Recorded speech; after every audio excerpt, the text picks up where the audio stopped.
Good day everyone, good day ma'am. I'm Genevieve Aliling and today I'm going to discuss my answers about the questions you have provided. So first question, how does competency-based learning contribute to the success of teachers' teaching process? Competency-based education certainly has some differences from the traditional methods of teaching and learning. Its impact on helping students gain valuable skills and knowledge cannot be contested. As our technological society advances, so must our teaching and learning so that the students of tomorrow can be successful. Although adjusting can be a struggle, nothing worthwhile is ever easy. Competency-based education helps a lot of teachers to their teaching process. Competency-based education also helps students and teachers to develop and demonstrate mastery over a topic, build culture of equity and inclusivity, and prepare students for life beyond the wall of their school. So the next question is, can you give one scenario where you can apply competency-based approach in your ICT class? The one scenario that I can apply competency-based approach in my ICT class is while presenting my PowerPoint presentation to the class during our online discussion and having an activities and let my students submit it on our Google Classroom or Edmodo. So next question is, being a teacher, what are the things that you need to do if a student cannot demonstrate a task or competency? Teachers know that students walk into their classrooms with a wide range of abilities, but teachers try to find ways to meet the needs of all students, including those with learning and thinking differences. So as a teacher, I will use some various methods to meet the needs of my students, especially those who cannot demonstrate a task. First, differentiated instruction. With this approach, I will change and switch around what students need to learn, how they learn it, and how to get the material across them. When I have one struggled student in one area, I will create a plan that includes extra practice, step-by-step direction, and special homework. Some methods include slowing down or speeding up the pace of the work for individual students within a classroom, and the other method include using props such as charts and pictures to show how students what they are expected to learn. So how CBE or competency-based differs to outcome-based education? Competency-based education approach that clubs different modes of delivery and assessment methods under it, aiming to evaluate the mastery attained by students, wherein they get to exhibit their accumulated skills, knowledge, values, attributes by the end of their degree attainment.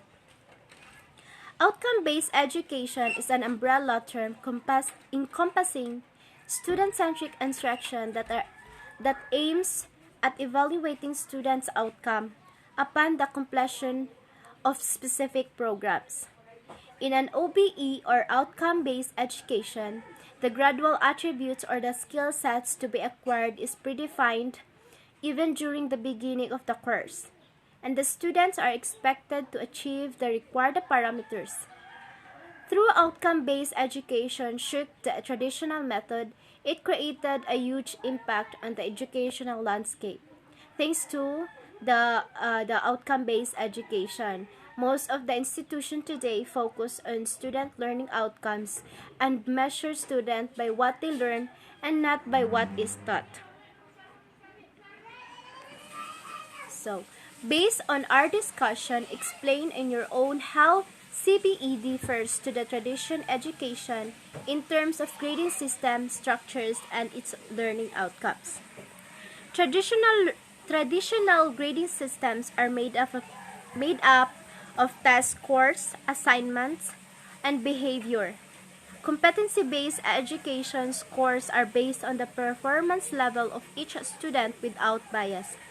This personalized and creative assessment on data progress Then they use data to develop scores that are transparent and help both students and parents to understand what's really going on.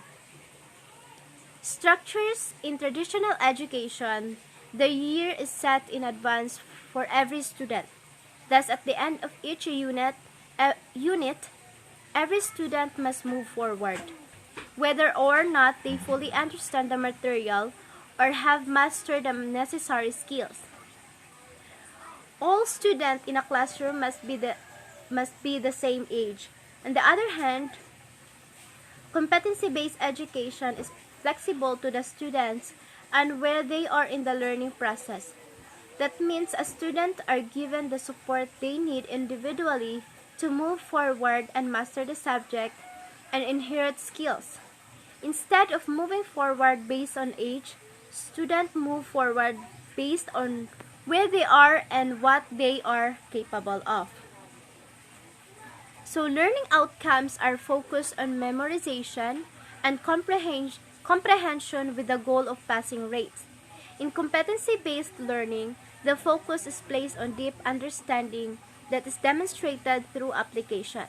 This means that learning outcomes are proven action and focus on building the skills needed to become better learners into adulthood.